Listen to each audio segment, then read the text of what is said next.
3분기, 4분기로 가면 이런 AMPC 혜택을 미리 이제 챙겨 놓으려는 미국 전기차 업체들의 배터리 수요가 이제 증가하면서 당연히 이제 소재출하도 이제 급격하게 진행될 가능성이 저는 높다고 판단이 되고요. 그 보조금 차량 대상이 확대가 되고 그렇게 해서 다양한 라인업이 이제 구색이 갖춰지고 자동차 할부 금리가 낮아진다라고 하면 그 하반기로 갈수록 전기차 판매량이 상당히 크게 늘어날 수 있다. 중국 전기차 시장이 더욱 성장하고 또 미국 전기차 시장까지 가세해서 이렇게 성장폭이 커진다고 할 때 리튬 가격이 이제 좀 더 뚜렷하게 반등할 것이고 그렇게 되면 2차전지 소재 업체들의 실적도 많이 개선될 거다 이렇게 좀 판단이 됩니다. 테슬라의 절대적인 판매량 자체는 여전히 크겠고 전기차 시장의 리딩 업체이겠지만 기존의 주요 완성차 업체들의 판매량도 굉장히 빠르게 늘어날 거다. 2차전지 주가는 언제 반등할 것인가? 6개월 후에는 저는 지금보다는 올라 있을 가능성이 높다고 생각하고요. 그 다음에 1년 후에는 지금보다 상당히 큰 폭으로 올라 있을 가능성이 높고 2년 후에는 지금보다 뭐 상당수의 종목이 2차전지 섹터 내에서 좀 똘똘한 종목들은 뭐 2배, 3배, 뭐 경우에 따라 4배, 5배 그렇게 올라 있는 종목도 있을 수 있다고 저는 생각합니다.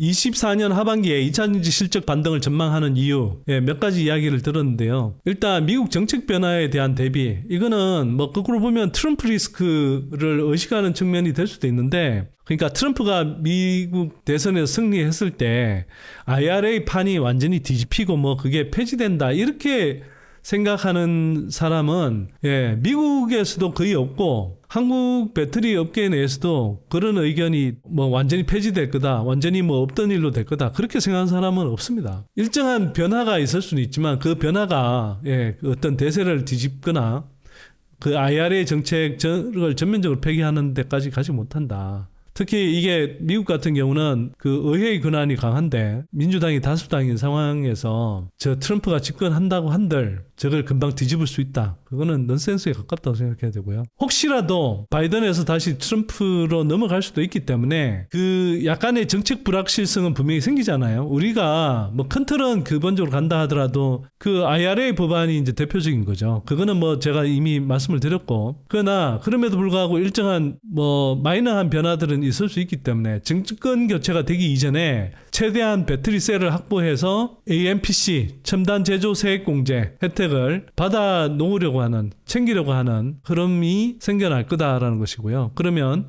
소재 업체들은 1, 2분기에 이제 재고 자산이 이제 쌓이는 형태지만 왜냐하면 그 생산을 위해서 이제 재고 자산을 쌓고요. 또 한편으로는 일정하게는 이제 캐즘 구간에서 이제 또 재고 자산이 늘어나기도 하지만 3분기, 4분기로 가면 이런 AMPC 혜택을 미리 이제 챙겨 놓으려는 미국 전기차 업체들의 배터리 수요가 이제 증가하면서 당연히 이제 소재출하도 이제 급격하게 진행될 가능성이 저는 높다고 판단이 되고요. 이거는 뭐 제 의견일 뿐만 아니라 업계에서 좀 신뢰할 만한 분들의 의견이기도 합니다. 그래서 상반기에 캐즘을 벗어나서 하반기에는 이제 실적 반등이 진행될 가능성이 높다라고 이제 좀 말씀을 드리는 거고요.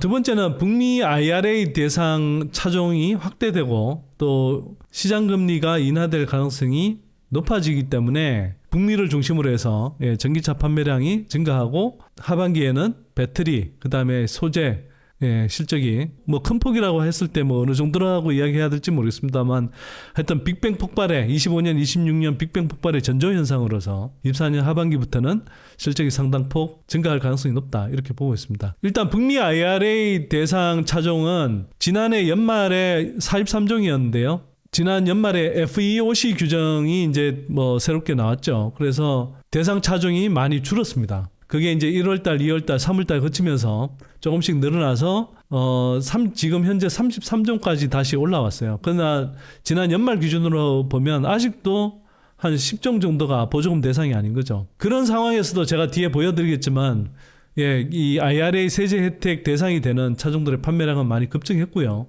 그리고 전체적으로 봐도 지난해보다 YOY로 한 10% 가까이 성장을 했습니다. 그렇기 때문에 대상 차종이 확대가 되고 당연히 하반기에 전기차 판매량이 점점 늘어날 거다 이렇게 이제 좀 볼 수 있고요. 그 시장 금리 인하 가능성을 좀 염두에 두고 보셔야 됩니다. 물론 이제 지금 올해 연준이 뭐 금리를 한 3번 정도 내릴 수 있다 이런 이야기를 하다가 최근 들어와서는 금리가 고점인 상태에서 조금 더 지속이 될 수 있고 금리 인하 시기가 지연될 수 있다라는 우려 때문에 뭐 주식시장도 사실 좀 한편은 조정받고 또 한편으로는 이 높은 시장 금리는 바로 이제 이른바 높은 자동차 할부 금리로 이어지기 때문에 잠재적인 수요자들이 차를 사려고 하면 현금을 다 들고 가서 사는 경우도 있지만 많은 경우에 자동차 할부를 이용해서 사기 때문에 그 자동차 할부 금리가 아직 충분히 내려오지 않았습니다. 그러니까 조금 내려오려고 하다가 주춤해져 버린 거죠. 근데 이게 이제 금리가 인하가 되면 자동차 할부 부담이 상당히 줄어든다. 그러면 이 두 가지가 이제 결합이 됐을 때, 즉 그 보조금 차량 대상이 확대가 되고 그렇게 해서 다양한 라인업이 이제 구색이 갖춰지고 자동차 할부 금리가 낮아진다라고 하면 그 하반기로 갈수록 전기차 판매량이 상당히 크게 늘어날 수 있다라고 좀 판단이 되고요. 그 다음에 이하고 연결되어 있기는 한데 1분기에 그 미국의 전기차 판매량이 테슬라하고 GM 그 다음에 미국에 진출해 있는 폭스바겐 그룹 정도를 제외하면 사실은 다른 전기차 업체들은 판매량이 급증했어요. 그러니까 단순히 증가한 정도가 아니라 급증했습니다. 급증. 그러면 이런 걸 좀 감안해 볼 때 테슬라와 GM이 전기차만 좀 제대로 이제 출시를 해서 그 전기차 판매량이 하반기에 확 늘어날 수 있다라는 걸 좀 생각해 볼 수 있겠죠. GM의 전기차 라인업이 6월부터 이제 본격 출시가 되고요. 그 다음에 테슬라가 뭐 그 FSD, Full Self Driving 버전 12 소프트웨어를 한 1개월 무료 제공하면서 판매 확대 정책을 펼치고 있죠. 그 다음에 이제 뭐 지연된 사이버 트럭이라든지 그 모델 3, 그 다음에 나중에 이제 모델 2까지 뭐 가겠지만 그 생산이 본격화되면 그 판매량이 상당히 좀 늘 걸로 예상이 되고요. 그렇게 되면 아마 2분기, 3분기 지나가면서 미국 전기차 시장의 성장률이 상당히 좀 커질 수 있다. 이렇게 이제 좀 판단이 됩니다. 그리고 뭐 북미 시장 중심으로 말씀을 드렸는데 전체적으로 보면 이렇게 되면 어떤 현상이 생기냐 하면 그 중국 전기차 시장의 공급 과잉이 해소되는 조짐이 지금 보이고 있습니다.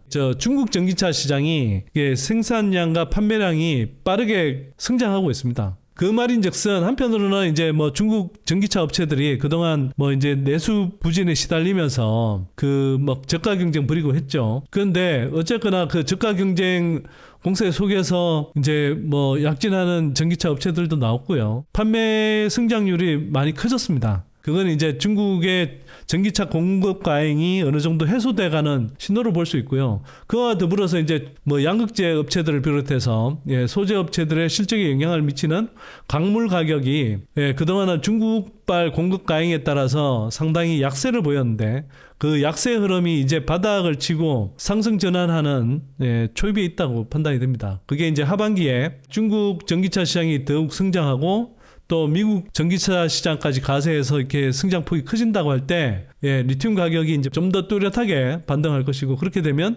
2차전지 소재 업체들의 실적도 많이 개선될 거다 이렇게 좀 판단이 됩니다. 다섯 번째는 유럽 전기차 시장의 중국 전기차 견제 움직임에 대응한 비중국 브랜드 출시 및 판매 확대가 진행이 될 거다. 중국에서의 공급 과잉을 해결하기 위해서 미국 시장엔 들어가지를 못하고 유럽 전기차 시장을 이제 공략을 했고요. 특히 이제 중국 지분이 들어가 있는 뭐 벤츠, 볼보, 그다음에 폴스타, 원래 영국 브랜드인 뭐 MG 뭐 이런 식의 차들, 그다음에 테슬라의 뭐 중국 생산 물량이 중국에서 다 소화되지 못하고 유럽으로 많이 갔었어요. 그러다 보니까 이제 유럽으로 밀어내기 수출을 하는데 유럽에서는 뭐 상대적으로 지금 그 경기가 부진하다 보니 전기차 시장이 빨리 생각보다는 이제 그 성장률이 이제 그 둔화되어 있는 상태이고 그러다 보니까 중국에서는 밀어내고 유럽에서는 충분한 수요가 뒤따라주지 않아서 중국 그 전기차들이 이제 막 엄청나게 이제 뭐 쌓여 있는 그런 모습이 연출되기도 하고 있는 거죠.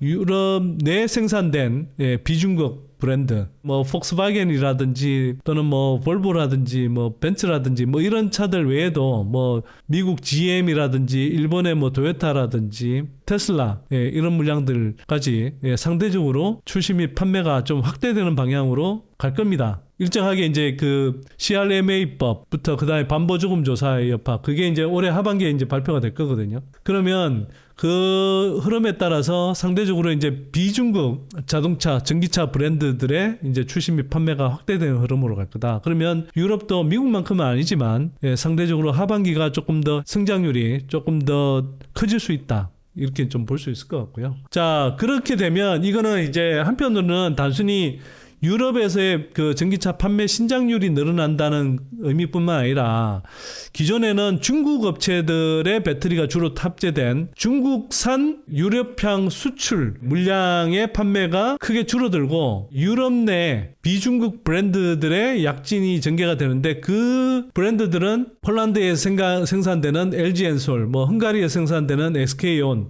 뭐 그다음에 삼성 SDI 뭐 이런 국내 배터리 3사에 그런 배터리를 탑재할 가능성이 더 높아지기 때문에 단순히 이제 판매 대수 늘어나는 것 이상의 국내 배터리 3사 그리고 그 소재단 회사들의 긍정적인 영향을 미칠 가능성이 저는 높다고 생각합니다. 그렇기 때문에 전반적으로 제가 24년 하반기에 2차전지 실적 반등을 이제 전망하는 이 주된 5가지 이유이고요. 이 5가지 이유 때문에 저는 2차전지 실적 반등이 하반기에 이루어진다 이렇게 좀 생각을 하고 있고 불과 뭐 1분기 좀 뭐 한 3, 4개월 정도 지나면 분위기는 꽤 많이 바뀌어질 것 같다 이런 생각을 좀 합니다. 예, 그렇기 때문에 지금이 사실은 전기차 시장에서의 캐즘 구간이기도 하지만 주식 투자에 있어서도 특히 2차전지 섹터를 중심으로 투자하는 사람들에 있어서도 견뎌내야 되는 캐즘 구간이다 이렇게 좀 판단을 하고요. 이야기 좀 드리죠. 그 앞에 이야기랑 이어지는데 그 3월 달에 미국 판매량, 전기차 판매량과 관련해서 조금 이걸 조금 디테일하게 의미 분석을 좀 해볼 필요가 있어요. 3월 달에 그 미국 전기차 판매량을 보면 BEV가 이제 6% 정도로 전년 동기 대비해서 6% 성장했고요. 저기서 이제 PHEV, HEV 같은 이제 하이브리드 차의 판매량이 상당히 좀 많이 늘어났죠. 그래서 이제 일부에서 BEV 성장률, 즉 순수 전기차 성장률이 상대적으로 둔화되는 가운데 하이브리드 차의 성장률이 뭐 커지고 있다 이렇게 이야기를 하지만 절대적인 판매량 자체가 전기차가 워낙 크기 때문에 지금 하이브리드 차에 비하면 저 YOY 성장률만으로 이렇게 보시면 약간 좀 오판하실 수 있는 부분이 있습니다. 분명히 대세는 전기차 시장일 거고 뭐 일시적으로 나타난 저런 흐름 외에 전기차 시장의 성장률이 커지면 결국은 또 전기차 위주의 그런 시장으로 빠르게 재편될 가능성이 높다. 뭐 저는 그렇게 생각합니다. 이걸 업체별로 한번 볼 필요가 있어요. 우선 포드는 9,181대 338% 무려 338% 증가했고요. 기아차 151%, 현대차 79%. 성장한 회사들의 증가율은 상당히 크죠. 리비안 4,892대 74%. 그런데 문제는 어디서 나오냐? 제가 볼 때는 제일 큰 게 테슬라고요. 그 다음에 GM, 폭스바겐인데 테슬라가 사실은 미국 전기차 시장의 거의 절반 정도를 차지해요. 근데 그 테슬라가 5467대를 팔아서 YOY 기준으로 마이너스 14%를 기록했습니다. 그리고 GM도 좀 부진해서요. 5293대 마이너스 23%. 폭스바겐 마이너스 37% 뭐 이렇게 이제 나오는데 뭐 폭스바겐은 절대 판매량이 아직 뭐 그렇게 큰 편이 아니니까 테슬라가 일단 줄어든 게 저렇게 YOY 6% 성장에 그친 데서 가장 큰 영향을 미친 것 같고요. 일단 테슬라가 만약 마이너스 14%가 아니라 그냥 지난해하고 같은 수준의 판매량을 기록했다면 어땠을까? 그러면 저게 전기차 시장 성장률, 전기차 판매 성장률이 6%에 그쳤겠습니까? 그 다음에 GM도 좀 이유가 있는데 GM도 그냥 지난해만큼 판매했다고 그러면 그 IRA 세제 혜택을 받거나 또는 뭐 전기차 성능이 좋았으든 또는 뭐 현대기아차 같은 경우는 뭐 자사의 이제 자체적인 뭐 구매 보조금도 지금 했다고 하는데 잘 팔린 회사들, 전기차 잘 판 회사들의 신장률은 판매 신장률은 상당히 높아요. 74%, 79%, 151%, 338%. 뭐 2분기까지는 모르겠는데 하반기부터는 적어도 성장률이 상당히 좀 가팔라질 수 있다. 이렇게 좀 생각해 볼 수 있죠. 그래서 제가 말씀드린 건 테슬라의 판매량 감소가 전기차 시장 전체의 위축과는 다소 좀 온도차가 있다. 이걸 좀 이제는 분리해서 좀 봐야 된다. 이런 이야기고요. 지금은 당장 수치로만 보면 캐즘 구간이 맞기는 한데 그 저렇게 이제 브랜드별로 이렇게 좀 나눠서 보고 테슬라와 GM의 판매 부진 이유를 좀 알고 보면 하반기로 갈수록 전기차 시장은 다시 고성장 국면, 적어도 북미 시장의 고성장 국면으로 들어설 것은 비교적 좀 뚜렷하게 전망할 수 있지 않을까 생각을 하고요. 그 미국 OEM별 전기차 판매량 순위를 지난해 기준인데요. 한번 보실 필요가 있는 게 테슬라가 64만 4천 대를 팔았고요. 이게 대략 한 49% 정도 되고, 그 다음에 스텔란티스 14만 대, 현대 11만 9천 대, 포드 8만 3천 대, 폭스바겐 7만 6천 대, GM 7만 5,883대, 뭐 하여튼 이 정도 순입니다. 테슬라가 거의 절반 정도를 차지해요. 근데 아까 말씀드린 대로 테슬라가 저렇게 마이너스 14%, YOY 마이너스 14%이면 전체 전기차 성장률을 많이 깎아먹은 거죠. 물론 이제 일시적으로 테슬라의 이제 상대적인 부진이 커지긴 했습니다만, 어쩌면 좀 중장기적으로 보면 테슬라의 판매 비중이 점점 줄어드는 시대로 가는 흐름이기도 합니다. 한편으로는 2030년까지 브랜드별로 전기차 판매 누적 판매량 22년부터 30년까지 누적 판매량 예상치를 나타낸 건데, 보면 테슬라가 1등이긴 하지만 GM, 포드, 스텔란티스, 토요타, 현대, 뭐 폭스바겐, 혼다 이런 주요 자동차 메이커들의 전기차 판매량도 만만치 않죠. 그만큼 테슬라의 절대적인 판매량 자체는 여전히 크겠고, 전기차 시장의 리딩 업체이겠지만 기존의 주요 완성차 업체들의 판매량도 굉장히 빠르게 늘어날 거다. 이렇게 이제 좀 예상을 해볼 수 있는 거죠. 1분기에 아까는 이제 3월 달만 보여드렸고요. 1분기 전체로 이제 보자면 또 이렇습니다. 브랜드별로 아우디, BMW, GM 캐딜락, 그 다음에 포드, 현대, 기아차의 판매 신장률을 한번 보십시오. 1분기 전체로 보더라도 전기차를 잘 팔고 특히 IRA 세제 혜택을 받은 전기차 업체들의 판매량은 상당히 큰 폭으로 이제 증가했습니다. 저걸 이제 다시 1분기 기준으로 봐도 확인할 수가 있고요. 뭐 테슬라 같은 경우는 중국 시장 비중이 크죠. 그러다 보니까 여전히 이제 중국산 공급과잉 여파가 있는 상황에서 사이버 트럭이라든지 모델 2 등의 이제 생산에 이제 좀 지장을 겪고 있고, 그런 여파. 그 다음에 뒤에 나오지만 물류상의 여파도 있습니다. 그리고 GM 볼트 판매 중단 여파로, GM의 경우는 어떤 상황이냐면, 이른바 이제 지금 나오는 것들은 앞으로 6월 달부터 이제 본격적으로 전기차 6종인가를 새로 이제 출시를 하는데, 거기는 주로 SUV나 뭐 우리로 치면 이제 승합차 같은 배터리 탑재량이 큰 차종들이에요. 픽업 트럭, SUV 뭐 이런 식의. 그 전기차들이 출시되기 전에 뭐 중대형보다는 상대적으로 GM 볼트라고 하는 기존에 조금 배터리 탑재 용량은 좀 작지만 그리고 가격대가 좀 낮은 GM 볼트를 조금 연장해서 팔았어요. 그래서 원래 지난해 단종을 하려고 했으나 단종하지 않고 좀 판매를 좀 더 연장했다가 이번에 이제 GM 그 볼트 판매를 중단한 겁니다. 그러다 보니까 그 GM 볼트 판매는 중단을 했고, 그 새로운 이제 그 전기차 라인업들은 아직 본격적으로 나오지 않았고, 하다 보니 그 사이에 이제 판매할 수 있는 전기차의 라인업이 줄어들어 있는 상태에서 일시적으로 이제 판매가 부진한 거죠. 뭐 아까도 말씀드렸지만 이런 결과가 IRA 세제 혜택 차종이 지난해보다 10종이나 적고 아직 자동차 할부 금리가 인하되지 않았는데 저렇게 테슬라와 GM을 제외한 대부분의 자동차 브랜드들의 판매 신장률은 상당히 컸다. 참고로 IRA 보조금 리스트 업데이트를 보시면 지난 연말 기준으로 19개 모델이었다가 1월 말에 8개 모델이 추가됐고 2월 말 3월 초에 6개 모델 추가돼서 24년 3월 초 기준 33개였고요. 이게 지난해 말 FEOC 적용 전 43개 모델에서 19개로 확 줄었다가 FEOC 규정 적용되면서 거의 절반 이하로 줄었다가 8개 모델 추가됐다가 2월 말 3월 초에 6개 모델 추가됐다. 이런 상황에서도 아까 말씀드렸듯이 1분기 기준 테슬라와 GM을 제외한 주요 전기차 브랜드들의 자동차 브랜드들의 전기차 판매 신장률이 저렇게 높았다. 이걸 생각해보면 미국 전기차 시장 전체의 6% 성장밖에 못했네, 이렇게 보는 그림하고 완전히 다른 그림이 보이실 겁니다. 이 그림을 못 읽어내는 분들은 저는 바보라고 생각하고요. 근데 이게 의도하는 건지 아니면 이런 걸 안 보려고 하는 건지, 뭐 줄창 이제 뭐 미국 전기차 시장이 6% 성장밖에 못했다, 그래서 뭐 캐즘 구간이다, 캐즘의 양상이 뭐 생각보다 더 심해진다 등등 막 이런 노이즈들을 만들어내는 뭐 언론도 있고 뭐 애널리스트들도 있는데 그럼에도 불구하고 또 한편으로는 저런 흐름들을 읽어내야 된다는 겁니다. 저런 흐름들을 읽어내는 사람과 읽어내지 않는 사람이 올해 하반기 이후 그리고 25년, 26년의 흐름을 바라보는 시각은 다르겠죠. 테슬라 판매량이 왜 줄어들었는지 한번 좀 보시면요. 1분기에 차량 인도량이 일단 8.5% 뚝 떨어졌는데 일단 차량 생산량이 지난해보다 1.7% 줄어들었습니다. 모델 3 차량의 부분 변경으로 캘리포니아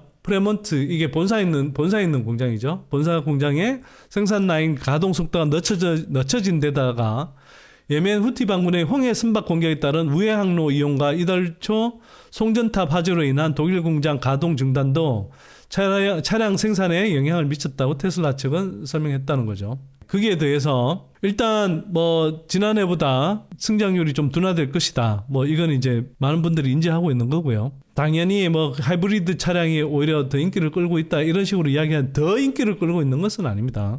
세계 최대 자동차 시장인 중국이 저렴한 전기차를 대거 출시하고 있는 것도 테슬라 실적 악화에 영향을 주고 있다. 그러니까 저게 뭐 샤오미 SU7 저거는 뭐 저 논란이 많죠. 그리고 뭐 아주 사고가 출시 직후부터 뭐 사고가 막 빈발해서 엄청난 조롱거리를 전락하고 있는데 그 사실은 뭐 저게 중요한 게 아니고요. BYD라든지 다른 그 전기차 업체들 전반적으로 저렴한 전기차 물량이 쏟아지면서 상대적으로 테슬라의 그 판매량 특히 중국 내 판매량이 상당히 좀 영향을 많이 받았습니다. 그렇게 해서 테슬라가 이제 좀 지장을 받았고요. 물론 이제 저 북미 시장만 따졌을 때는 중국 시장의 판매량은 좀 영향을 직접적인 상관관계는 없을 수 있지만 테슬라의 전반적인 생산 부진이란 측면에서 보자면 좀 연결되어 있는 문제라고 이제 볼 수 있을 것 같고요. 포드는 전체 EV 라인업을 구축하기 위해 노력하면서 광범위한 EV 프로그램에 계속 투자하고 있다. 이렇게 이야기했고, 그 다음에 10년 안에 그 하이브리드 쪽도 조금 신경 써서 많이 내놓겠다 이런 이야기를 하고 있습니다. 26년 포드 차세대 전기 트럭 고객 인도 개시를 목표로 블루 오벌 시티에 위치한 테네시 전기 자동차 센터 조립 공장에 장비 설치를 진행하고 있다. 테네시에는 SK온하고 블루 오벌 SK 공장도 있죠. 10년 중반부터 포드 프로 고객을 위한 완전히 새로운 전기 상용차를 생산하기 위해 오하이오 조립 공장에서 확장을 진행하고 있고 미시간주의 블루 오벌 배터리 파크와 테네시주, 켄터키주, 블루 오벌 SK 합작 배터리 공장 건설을 진행하고 있다. 켄터키 이 공장은 뭐 이제 일단은 향후로 미루기로 했지만 켄터키, 테네시, 그다음에 오하이오 쪽에 공장은 지금 계속 짓고 있다. 전기차 출시에 필요한 배터리 공급을 위해서. 전기차 자동차 출시기를 27년으로 뭐 연기하면서 온타리오주 오크빌 조립 공장에 대한 약속을 다시 한번 강조합니다. 온타리오주 쪽에도 조립 공장을 이제 건설을 하려고 하는데 그쪽은 27년도로 일부 연기했다. 스컹크 월크스 팀의 유연하고 저렴한 소형 EV 플랫폼을 포함하여 미래 EV에 대한 설계 작업이 계속되고 있다. 그 다음에 차세대 전기차 자동차를 생산하기 위한 첨단 산업 시스템을 계속 구축하고 있다. 그래서 전체 EV 라인업을 구축하기 위해서 지금 하고 있는 게 포드 같은 경우는 전반적으로 소형 전기차 캐즘 구간을 돌파하기 위해서 중대형 쪽에서 이제 상대적으로 소형 전기차 쪽으로도 상당히 좀 비중을 실어서 지금 생산에 박차를 가하고 있다. 뭐 이렇게 이제 좀 보면 될 것 같습니다. 24년 1분기 포드 전기차 판매량은 전년 동기 대비 86%, 하이브리드 판매량은 42% 증가했다. 그만큼 우리 잘했다 이거죠. 어쨌거나 저렇게 보면 포드 같은 회사 하나만 보더라도 전기차 생산과 판매를 당초 뭐 기대한 만큼은 아닐지라도 상당히 양호하게 잘 전개하고 있다. 그 다음에 지금 보시면 이미 이제 뭐 리튬 가격이 연중 최고치를 기록했고 제가 설명한 대로 양국 지역 기업들의 실적이 뭐 1분기까지는 좀 안 좋게 나오고 2분기까지도 일정하게 여파는 있겠지만 2분기 이후 특히 하반기로 가면 상당폭 실적이 개선될 거다. 특히 양적 기업들 같은 경우는 LNF뿐만 아니라 뭐 에코프로 BM, 뭐 포스코 퓨처엠, LG화학 뭐 이런 업체들 양적 실적은 1분기가 바닥이고 2분기부터 좋아지기 시작해서 하반기로 가면 상당폭 반등하는 흐름이 나올 거다. 이렇게 좀 볼 수 있습니다. 2차전지 주가는 언제 반등할 것인가? 1번 모름. 모릅니다 저. 아니 제가 어떻게 하면 제가 분명히 말씀드렸잖아요. 저는 내일 주가 모르고 일주일 후에 주가 모르고 한 달 후에 주가 모릅니다. 뭐 석 달 후에 주가도 모르고요. 6개월 후에 주가도 사실 모르는데 다만 제가 이제 아는 것은 대체로 뭐 한두 달은 모르겠지만 6개월 정도 지나면 주가가 지금보다는 꽤 높지 않을까 이런 생각을 하고요. 1년 후면 지금보다 훨씬 더 많이 오르지 않을까. 6개월 후에는 저는 지금보다는 올라 있을 가능성이 높다고 생각하고요. 그 다음에 1년 후에는 지금보다 상당히 큰 폭으로 올라 있을 가능성이 높고 2년 후에는 지금보다 뭐 상당수의 종목이 2차전지 섹터 내에서 좀 똘똘한 종목들은 뭐 2배, 3배, 뭐 경우에 따라 4배, 5배 그렇게 올라 있는 종목도 있을 수 있다고 저는 생각합니다. 그때 제가 좀 강조하는 종목들이 있잖아요. 그 종목들을 여러분들이 선대인 TV 보면서 잘 따라와서 그때 비중을 좀 실으시면 사실은 지금 조정이 온다 하더라도 수익률이 그렇게 나쁘지 않을 겁니다. 2차전지 섹터 내에서도 조정이 온다 하더라도 여러분들이 특히 이렇게 이제 조금 그 캐즘 구간처럼 이렇게 돼서 그 속 시원하게 지난해 상반기처럼 속 시원하게 좀 올라주기 힘들 때는 뭐 방망이를 좀 짧게 잡고 또 한편으로는 포트 비중 조정을 그때 조금은 더 적극적으로 하셔서 그 캐즘 구간에서도 견딜 수 있거나 또 한편으로 수익을 낼 수 있는 그런 포트로 조금 어느 정도 배합을 해가면서 지나가셔야 돼요.